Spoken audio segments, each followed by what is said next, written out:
In this video, I'll show you how to fix lag in Laptop. First, right-click on the taskbar and select Task Manager. Click the Startup tab. Look at the list of startup apps. Right-click an app that you do not need when Windows starts. Click Disable. Repeat the same steps for the other unnecessary startup apps. Next, press the Windows key. Type View Advanced System Settings. Open View Advanced System Settings. Click the Advanced tab. Under Performance, click Settings.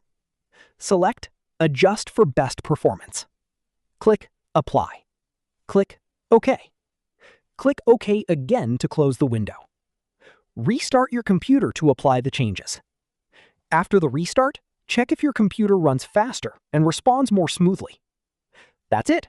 This is how you can fix a slow and lagging computer.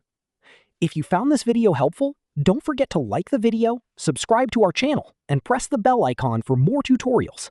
Thanks for watching.